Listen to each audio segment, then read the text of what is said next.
Okay friends, यहाँ पे question दिया गया है the increase in the principal amount kept at the compound interest in a bank is equal to the product of the principal amount and annual rate of interest.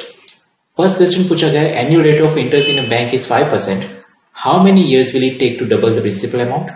Second, at what annual rate of interest the principal amount will double in 10 years? तो first of all यहाँ पे information क्या दी है, the increase in the principal amount kept at the compound interest in a bank. Increase in principal amount मतलब bank में कोई amount हम रख रहे हैं जिसको हम प्रिंसिपल अमाउंट बोलेंगे, उसमें जो इंक्रीज हो रहा है मतलब जैसे जैसे टाइम आएगा उसमें इंक्रीमेंट होगा क्योंकि उस पर इंटरेस्ट मिलेगा। तो वो जो इंक्रीज होगा वो विद रिस्पेक्ट टू क्या होगा, टाइम के विद रिस्पेक्ट होगा, क्योंकि टाइम बढ़ेगा तो प्रिंसिपल अमाउंट में इंटरेस्ट बढ़ेगा और वो इंक्रीज होगा। तो increase in the principal amount, अगर प्रिंसिपल अमाउंट का हम एक्स बोल देते हैं तो हमारा जो increase in the principal amount with respect to time हम कैसे रिप्रेजेंट करेंगे, उसको रिप्रेजेंट करेंगे dx by dt से, क्योंकि विद रिस्पेक्ट टू टाइम ये अमाउंट बढ़ेगा इसलिए उसको क्या बोलेंगे dx by dt, जहां पे x क्या है, प्रिंसिपल अमाउंट है। तो increase in the principal amount मतलब कि dx by dt kept at compound interest in bank किसके इक्वल है, equal to the product of principal amount, मतलब इक्वल है product of principal amount. Principal amount हमने क्या लिया है x, वो product of principal amount and annual rate of interest. Annual rate of interest मतलब एनुअल रेट ऑफ इंटरेस्ट जो भी होगा मतलब ईयरली जो भी इंटरेस्ट होगा उसको सपोज हम बोल देते हैं r परसेंटेज, क्योंकि इंटरेस्ट रेट हमेशा परसेंटेज में होता है। तो वो सपोज r परसेंटेज है, r परसेंटेज मतलब उसको क्या बोलेंगे हम, r अपॉन 100। तो जो increase in the principal amount मतलब dx by dt वो इक्वल टू क्या है, प्रोडक्ट ऑफ प्रिंसिपल अमाउंट मतलब कि x जो प्रिंसिपल अमाउंट वो और उसकी प्रोडक्ट किसके साथ, एनुअल रेट ऑफ इंटरेस्ट के साथ r by 100। नॉर्मली हम इंटरेस्ट को r परसेंटेज बोलते हैं लेकिन परसेंटेज मतलब r by 100 हो गया।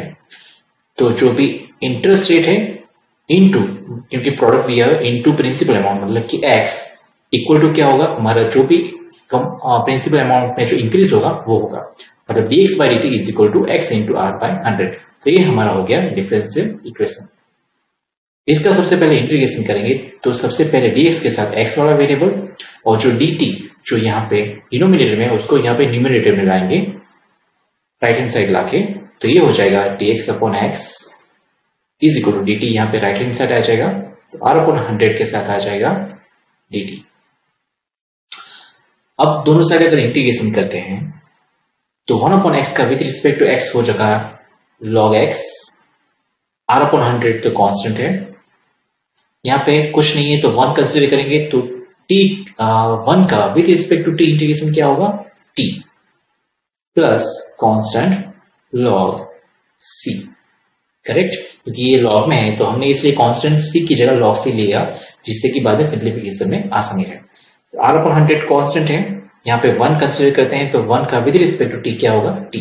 तो ये हमारा इंटीग्रेशन हुआ। इसको फर्दर सिंप्लीफाई करेंगे तो log c को यहाँ पे ले आएंगे log x के साथ, तो log x minus log c is equal to r upon 100 into t। तो ये हो जाएगा log के रूल के हिसाब से log x by c is equal to r upon 100 into t। अब मैंने जैसे कि बताया था कि अगर log x base y equal to z है तो इसको लिख सकते हैं y power z is equal to x। यहाँ पे बेस में कुछ नहीं है तो हम कंसिडर करेंगे कि e है, अगर कुछ नहीं है तो हमें कंसिडर करना है कि e है। तो ये इसी रूल के हिसाब से क्या हो जाएगा, e power r by 100 into t, ये पावर में आ जाएगा e के, इसी तरह जैसे कि ये यहाँ पे y के पावर में z आ गया उसी तरह e के पावर में ये आ जाएगा इक्वल टू ये जो भी है वो हमारा आंसर हो जाएगा x बाय c, क्योंकि यहाँ पे x इक्वल टू x हो गया था, वैसी तरह ये जो भी है x बाय c वो हमारा equal to right hand side आ जाएगा। तो हमें फाइनल आंसर क्या मिलेगा, ये c को यहाँ पे मल्टीप्लिकेशन में दिया था डिवीजन में से, तो x is equal to c into e raise to r upon 100 into t। तो ये हमारा फाइनल आंसर है। और प्रीवियस एग्जाम्पल में हमने क्या एग्जाम्पल देखा था, वहां पे भी ऐसे c कांस्टेंट था तो हम उसको रिमूव करते थे इनिशियल वैल्यू लेके। इनिशियल वैल्यू मतलब क्या कि t इज इक्वल टू 0, मतलब जब हमने प्रिंसिपल अमाउंट रखी बैंक में तब t इज इक्वल टू हमारा टाइम 0 होगा, उसके बाद टाइम बढ़ेगा 1 साल 2 साल।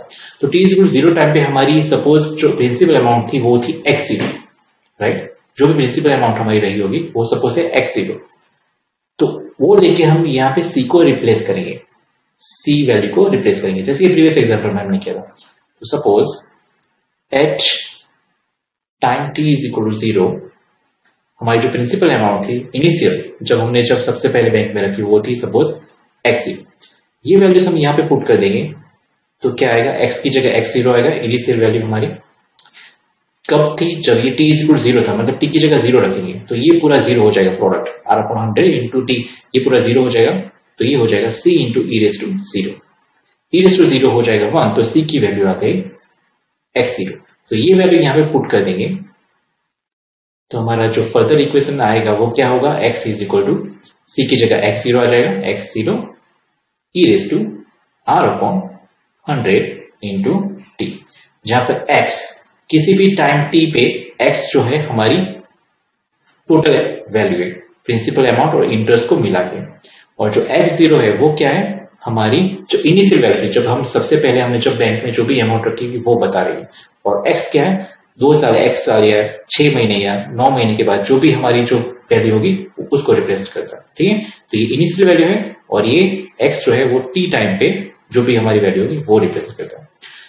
अब हमें क्वेश्चन को देखेंगे, हमारा इक्वेशन हमारा बन गया है, अब उसको सॉल्व करके हम देखेंगे कि हमारे क्वेश्चन के आंसर कौन कौन से मिलेंगे। हमारा फर्स्ट क्वेश्चन है, annual rate of interest in a bank is 5%, मतलब कि आर हमें दिया है 5%, आर की वैल्यू हमें दे दी है 5%, तो आर की जगह हम 5 रख देंगे। परसेंटेज में है तो ऑलरेडी परसेंटेज के लिए हमने नीचे 100 लिख दिया है, इसलिए फिर से लिखने की जरूरत नहीं है, क्योंकि आर परसेंटेज में रिप्रेजेंट होता है, उसको इसी वजह से हमने r/100 लिखा था, तो आर की जगह सिर्फ लिख देंगे 5। तब हमें फाइंड करना है कि how many years will it take to double the principal amount, मतलब प्रिंसिपल अमाउंट हमारी क्या थी, जब हमने फर्स्ट टाइम जो अमाउंट रखी वो हमारी प्रिंसिपल अमाउंट होगी x0, वो क्या हो जाती है, डबल।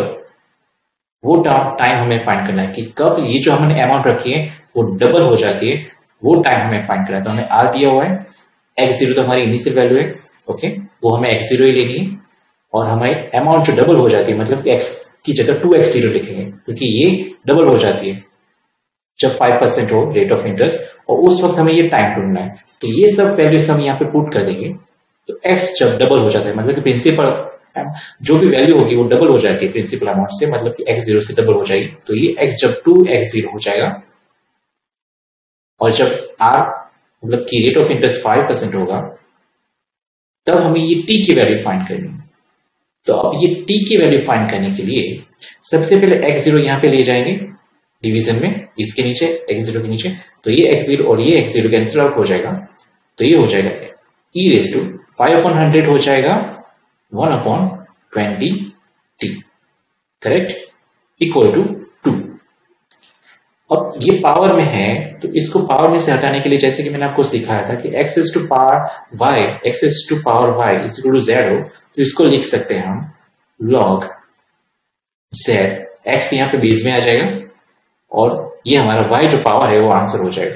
तो इसी तरह इसको भी हम लिख सकते हैं, ये log 2 हो जाएगा, e जो है इसके बेस में आ जाएगा, और ये जो पावर है वो हमारा आंसर हो जाएगा। ऐसा क्यों किया, क्योंकि हमें t की वैल्यू फाइंड करनी है। अगर इस तरह से फाइंड करने जाते तो हमें नहीं फाइंड कर पाते, इसलिए सबसे पहले इसको इस तरह लिखा लॉग के फॉर्म में, जिससे कि अब हम t की वैल्यू फाइंड कर सके। तो t इज इक्वल टू अब क्या होगा, t is equal to 20 into log 2 base e। अब लॉग 2 बेस e, तो अगर आप लॉग टेबल में देखेंगे ये वैल्यू आपको लॉग टेबल से फाइंड करनी पड़ेगी।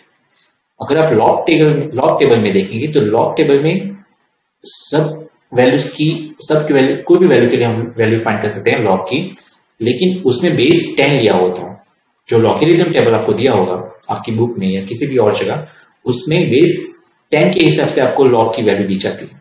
यहाँ पे बेस e है, तो इसके लिए सबसे पहले आपको इस बेस e को लॉग 10 बेस में कन्वर्ट करना पड़ेगा। तो और एक चीज आपको बता दूं कि अगर लॉग 2 बेस 3 हो तो इसको हम इस तरह भी लिख सकते हैं, log 2 बेस 10, और जो 3 बेस में होता है उसको इसके डिवीजन में लिखते हैं log 3 बेस 10, जिससे कि ये इसका बेस भी 10 हो जाए और इसका बेस भी 10 हो जाए। इसको इस तरह हम लिख सकते हैं, log 2 बेस 3 हो तो log 2 अपॉन log 3, और दोनों का बेस 10। उसी तरह ये log 2 है, तो इसी तरह ये log 2 है, तो ये e है, इसको इसके डिवीजन में लिख देंगे अपॉन log e, और दोनों का बेस हो जाएगा 10। इसी तरह जैसे कि log 2 बेस 3 है तो log 2 अपॉन log 3 हो गए और दोनों का बेस हो जाएगा 10। उसी तरह इस log 2 बेस e को भी हम लिख सकते हैं log 2 अपॉन log e और दोनों का बेस 10।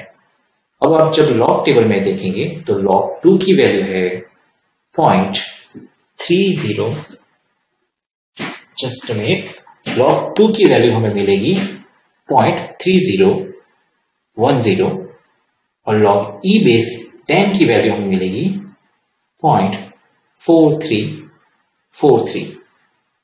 ओके,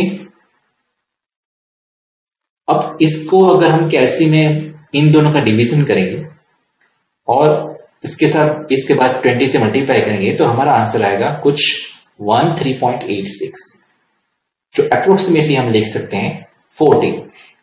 मतलब हमारा टाइम क्या होगा, अप्रोक्सीमेटली 14 इयर्स। तो इससे हमारा आंसर मिल गया हमें कि अप्रोक्सीमेटली 14 इयर्स जब होंगे तब हमारी जो भी प्रिंसिपल अमाउंट होगी वो डबल होगी 5% रेट के हिसाब से। तो ये थोड़ा लेंथी था, लेकिन अगर आप इसको प्रॉपर्ली समझ लें कॉन्सेप्ट को तो बहुत ईजी है। सबसे पहले हमें जो दिया है increase in the principal amount, मतलब प्रिंसिपल अमाउंट अगर x है तो उसमें जो इंक्रीज होगा वो विद रिस्पेक्ट टू टाइम होगा, इसलिए उसको dx बाई dt बोलेंगे। वो इक्वल टू क्या है, प्रिंसिपल अमाउंट, मतलब जो भी अमाउंट होगी वो x into annual rate of interest. मतलब अगर annual rate of interest R% है, मतलब कि R अपॉन 100 है, तो उन दोनों के प्रोडक्ट के इक्वल होगा। दोनों साइड अगर इंटीग्रेशन करते हैं तो हमारा फाइनल इक्वेशन आता है x is equal to c into e raise to R upon 100 into t। इसमें से c को रिप्लेस करने के लिए हमने सपोज किया कि जब 0 टाइम होगा, मतलब कि जब हम बैंक में अमाउंट रख रहे होंगे तब सपोज हमारी अमाउंट जो प्रिंसिपल अमाउंट है वो x0 है, तो x की जगह x0 लिखा, t वैल्यू 0 लिख दी, तो ये e raise to 0 into c0 x0, इससे c की वैल्यू हमें मिली x0। ये c की वैल्यू हमने यहाँ पे पुट कर दी, तो ये हमारा फाइनल इक्वेशन हुआ। उसके बाद हमने फर्स्ट क्वेश्चन सॉल्व करने की ट्राई की, तो फर्स्ट क्वेश्चन में दिया है कि रेट ऑफ इंटरेस्ट जब 5% हो तो हमें ढूंढना कि how many years, after how many years, मतलब कितने टाइम के बाद हमारी जो प्रिंसिपल अमाउंट जो x0 है वो डबल होगी, मतलब कि 2x0 होगी, राइट। तो इसीलिए x जब 2x0 है होता है, मतलब कि x की जगह जब 2x0 कब होगा वो हमें फाइंड करना है। तो x की जगह हम 2x0 रख दिया, x0 तब वही रहेगा। r हमने दिया है 5%, मतलब r की जगह 5 आ जाएगा, और तब हमें t ढूंढना है। तो इसको जब हम सिंप्लीफाई करेंगे तो log के फॉर्म में इसको ऐसे लिखा जाएगा। उसके ऊपर से हमने t को फाइंड करने के लिए log 2 और log e की वैल्यू हमें फाइंड करनी पड़ेगी, वो जो हम log टेबल से फाइंड करेंगे। log 2 की वैल्यू है 0.3010 और log e की वैल्यू है 0.4343। इसको जब आप सिंपली कैल्सी में जब मल्टीप्लाई और डिवाइड करेंगे तो हमारा आंसर आएगा 13.86, जो अप्रोक्सीमेटली 14 ईयर्स रिप्रेजेंट करता है। तो 14 ईयर्स पे अप्रोक्सीमेटली 14 ईयर्स जब होंगे तब हमारी जो भी प्रिंसिपल अमाउंट होगी वो 5% रेट के हिसाब से कब कितनी होगी, डबल हो जाएगी। ओके, तो ये हमारे फर्स्ट क्वेश्चन का आंसर था। उसके बाद सेकंड क्वेश्चन हमें पूछा गया है at what annual rate of interest, मतलब अब हमें आर फाइंड करना है, रेट ऑफ इंटरेस्ट मतलब कि आर फाइंड करना है। At what annual rate of interest the principal amount will double in 10 years. इस बार हमें टाइम दिया हुआ है, टी दिया हुआ है 10 ईयर्स, और प्रिंसिपल अमाउंट है वो डबल हो रही है, मतलब कि x जो है वो 2x0 होगा।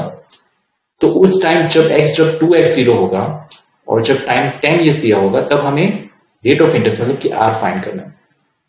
इस वाले क्वेश्चन में हमें क्या था, r दिया था, अमाउंट डबल हो रही थी, मतलब x की जगह 2x0 हो रहा था, तब हमें टाइम फाइंड करना था, वो हमने फाइंड कर दिया। अब इसमें इस बार जो सेकंड क्वेश्चन है उसमें हमें टाइम दिया हुआ है t is equal to 10 years, और उस टाइम जो हमारी अमाउंट है x वो डबल हो रही है प्रिंसिपल अमाउंट से, मतलब कि x जो x0 होगा उसकी डबल है, मतलब कि 2x0 है, और तब हमें रेट ऑफ इंटरेस्ट फाइंड करना है। तो सेम जो हमारा इक्वेशन है वही लेंगे, x is equal to x0 into e raise to r upon 100 into t, x is equal to x0 into e raise to r upon 100 into t। इन सब में ये वैल्यू पुट कर देंगे, तो x की जगह 2x0 क्योंकि अमाउंट डबल हो रही है, शुरू में जो अमाउंट थे x0 उसकी डबल है अमाउंट, मतलब कि x की जगह 2x0 आ जाएगा, ये x0 का वैसा वैसा आ जाएगा, R अपॉन R तो हमें पता नहीं, हमें फाइंड आउट करना है। और T जो है वो 10 ईयर्स है, मतलब T 10 आ जाएगा। ये एक 0 चला जाएगा, x 0 दोनों साइड चला जाएगा, तो हमें मिलेगा e raise to R upon 10 equal to 2। Previous example में जैसे हमने ये लॉग के फॉर्म में लिखा था वैसे ही इसको भी लिखेंगे, तो ये हो जाएगा log 2, ये e इसके बेस में आ जाएगा और ये जो पावर है वो हमारा आंसर हो जाएगा r अपॉन 100। इससे r क्या फाइंड आउट होगा, r इज इक्वल टू 100, ये 100 यहाँ पे आ जाएगा, 100 into log 2 base e, correct. अब इसको जब हम फाइंड आउट करेंगे, सॉरी नॉट 100, ये 10 है, सॉरी ये 10 है, not 100, this is 10 into log 2 base e। तो इसको भी प्रीवियस एग्जांपल की तरह हम लॉग टेबल से इसको ढूंढने की ट्राई करेंगे, तो बेस ई है तो नहीं ढूंढ पाएंगे, इसलिए इसको बेस 10 में कन्वर्ट करेंगे। बेस 10 में कन्वर्ट करने के लिए log 2 के डिवीजन में log ई लिखेंगे और दोनों का बेस 10 हो जाएगा। तो log 2 की वैल्यू हमें पता है, ये हम लिखे हुए 0.3010, और log ई बेस 10 की वैल्यू जो आपको याद रखनी है 0.4343। इन सब का मल्टीप्लीकेशन और डिवीजन करेंगे तो हमारा फाइनल आंसर होगा 6.9। तो हमें जो R फाइंड करना था, जो रेट ऑफ इंटरेस्ट फाइंड करना था, वो हो गया rate of interest is equal to 6.9। Rate of interest हमेशा परसेंटेज में आता है, तो ये हो गया 6.9%। तो हमारा जो R फाइंड करना था रेट ऑफ इंटरेस्ट, हमें क्या आएगा 6.9%। तो बस आप इक्वेशन बनाइए, उसमें ये वैल्यूज लिखिए और लॉग टेबल का आपको इसमें यूज करना है, वो आप ध्यान रखिएगा, ठीक है। log 2 की वैल्यू आपको लॉग टेबल से ढूंढनी है, वो आएगी 0.3010, और log e की वैल्यू आप याद रख लीजिए कि वो आएगी 0.4343। इन सब का जब आप कैलसी में सिंप्लीफिकेशन करेंगे तो आंसर आएगा 6.9। तो ये हमारा सेकंड क्वेश्चन का आंसर है। तो इजी है, सिर्फ आपको इसको समझना है ठीक से, और फिर विदाउट एनी मिस्टेक, अगर फर्स्ट टाइम करेंगे तो थोड़ा टाइम लगेगा, लेकिन अगर बार बार प्रैक्टिस करेंगे तो इस टाइप के एग्जांपल्स आपको फिर आसानी से समझ में आ जाएंगे। Okay, best of luck.